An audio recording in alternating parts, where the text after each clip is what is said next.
When my appendix bursts, my parents, my brother, and even my fiancé are all too busy celebrating my sister's birthday. I'm outside the operating room, frantically calling every family member I can think of to sign the consent form, but every call is either ignored or hung up on. After hanging up on me, my fiancé, Joel Graham, texts back. Sophie, stop being dramatic. It's Yvette's 18th birthday today. Whatever it is can wait until after the party. I quietly set my phone down and sign the consent form myself. It's the 99th time they've chosen Yvette Norton, my sister, over me. This time, I choose not to care. I'll stop letting their favoritism hurt me. Instead, I'll do everything they ask of me without complaint. They'll all think I finally learned to be obedient, and they'll never realize that I'm preparing to leave them for good. I stayed in the hospital for 3 days, and for those 3 days, my phone stayed silent. I didn't receive a single call from my family. I didn't call anyone either. I didn't scroll through their Instagram feeds like I used to, trying to keep up with every little update in their lives.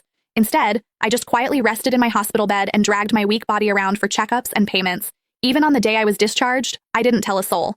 I simply packed my own things, endured the pain in my abdomen, and slowly made my way home. When I pushed the door open, the laughter inside the house abruptly stopped. Everyone was gathered in the living room. My fiancé, Joel, was sitting beside Yvette with his arm casually draped around her shoulders. The moment he saw me, he pulled his hand back and gave me an awkward smile. Soph, you're back? Where have you been these past few days? My brother, Joshua Norton, let out a cold snort. Where else would she have gone to? She just didn't want to show up to Yvette's birthday party. She always has to ruin things for her since she can't stand seeing Vivi happy. I didn't say a word. I just headed straight for my room. Joshua seemed surprised that I didn't argue with him. Normally, whenever he accused me of being selfish, I would break down in tears and desperately defend myself. But this time, I'd kept quiet. My mom rushed over to me with a glass of juice. Sophia, we were so busy with Vivi's birthday the other day that we missed your calls. Don't be mad at us, okay? She placed a glass of mango juice in my hand. Although my heart had long since stopped expecting anything, it still ached faintly. I was allergic to mangoes, but Yvette loved them. There was always mango-flavored food and drinks in the house because of that.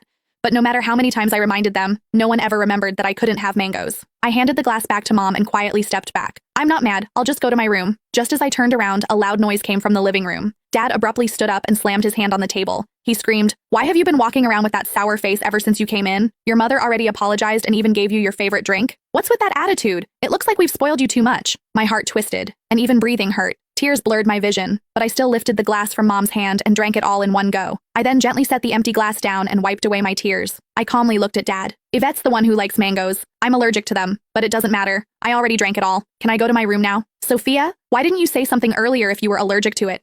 Who told you to drink it? You're so stubborn. Mom panicked and quickly patted my back. Dad looked embarrassed, but he still harshly replied, "You could have just explained yourself. You've always had that unlikable attitude. You're nothing like Vivi. She knows how to communicate." Yvette's voice drifted over from the couch. "Dad, don't say that about Sophia. You'll make her sad." She sounded gentle, but the smugness in her eyes was impossible to hide. Yvette had always used my dullness to highlight her perfection. No matter what it was, she loved comparing herself to me. She would only be satisfied when she got to trample me.